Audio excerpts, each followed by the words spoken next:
नमस्कार। आज की वीडियो में हम बात करेंगे कुंभ लग्न के बारे में। जब भी कोई व्यक्ति राजा बनता है तो अपने मित्र और शत्रुओं के साथ ग्रहों का डिस्ट्रीब्यूशन करता है।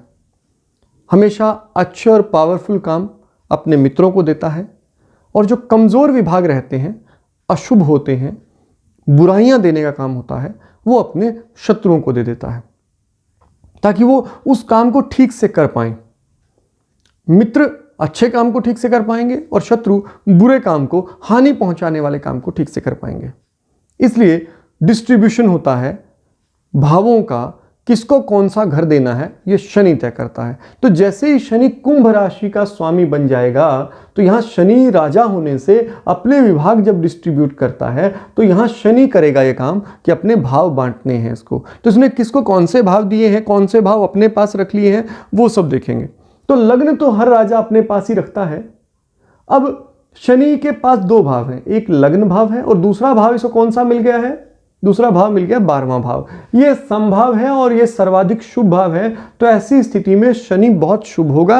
अब यहां शनि की प्रधान राशि कौन सी है? शनि की प्रधान राशि मूल त्रिकोण राशि ये है कुंभ।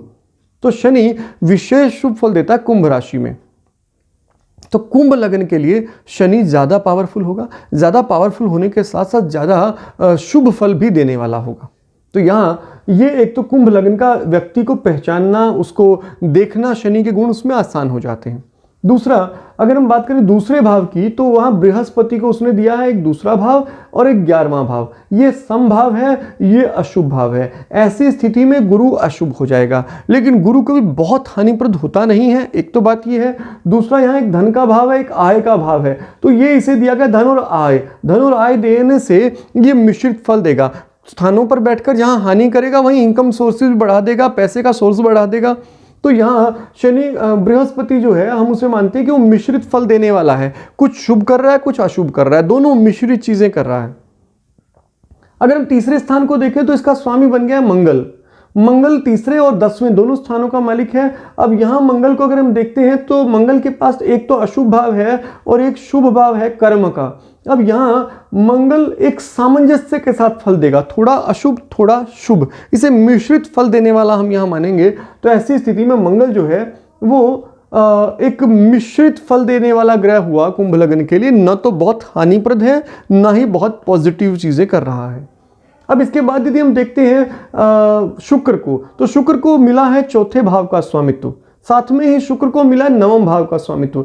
यहां एक केंद्र का स्वामी होने पर जहां ये शुभ फल छोड़ देगा वहीं ये शुभ फल ले भी लेगा 9वें भाव का। ऐसी स्थिति में जब हम सामंजस्य बिठाते हैं तो कुल मिलाकर बहुत पॉजिटिव, बहुत पावरफुल बन गया है यहाँ शुक्र। शुक्र को 2 ग्रह मिले हैं, दोनों ही घर इसके लिए सबसे महत्वपूर्ण घर है। एक जहां इसके पास भाग्य का भाव है, वहीं सुख, संपत्ति, ऐश्वर्य, पद का भाव भी है। तो इस कुंडली में कुंभ लग्न में सबसे ज्यादा पावर जो डेलीगेट की है शनि ने, वो डेलीगेट की है शुक्र को।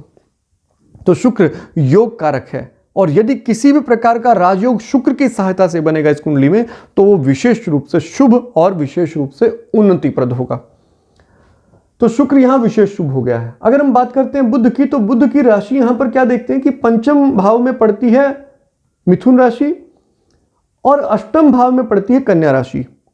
अब क्योंकि ये प्रधान राशि है तो यहां अष्टमेश का फल देगा बुध, साथ में ही पंचमेश का फल देगा। अब क्योंकि शनि का मित्र है तो अष्टमेश का फल थोड़ा कम देगा, तो बुराइयां कम हो जाएंगी थोड़ी सी उसकी, लेकिन यह बुरा तो रहेगा ही। तो अशुभ और शुभ दोनों में समत्व तो बैठ जाएगा एक प्रकार का। शुभ फल तो ज्यादा दे देगा क्योंकि उसका मित्र है, अशुभ फल कम देगा क्योंकि उसका मित्र है। मित्र होने पर हानि बहुत ज्यादा नहीं पहुंचाता है। तो ऐसी स्थिति में शुभ अशुभ तत्व का लगभग बराबर स्थिति बन जाती है। और अब यहां हम मिश्रित फल देने वाला ही बुध को कहेंगे। हम इसे शुभ नहीं कह सकते यहां पर और अशुभ भी नहीं कह सकते। अगर हम चंद्रमा को देखें, चंद्रमा 6ठे भाव का स्वामी हो गया है। अब चंद्रमा 6ठे भाव का स्वामी होने पर शत्रु भाव चला गया है। अब शनि ने एक बुरा भाव दे दिया है चंद्रमा को। चंद्रमा अशुभ फली होगा।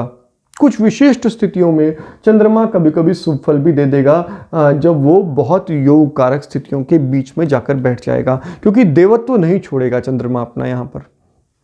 तो चंद्रमा छठे भाव का स्वामी होने पर कुंभ लग्न के लिए अशुभ ग्रह ही माना जाएगा। अगर हम सूर्य की बात करें तो सूर्य को सप्तम भाव दिया गया है।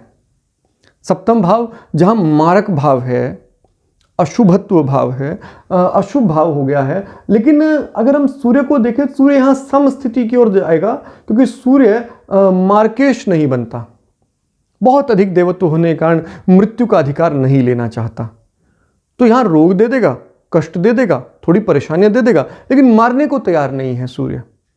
अब क्योंकि मारने को तैयार नहीं है तो मारने का अधिकार जाएगा किसके पास?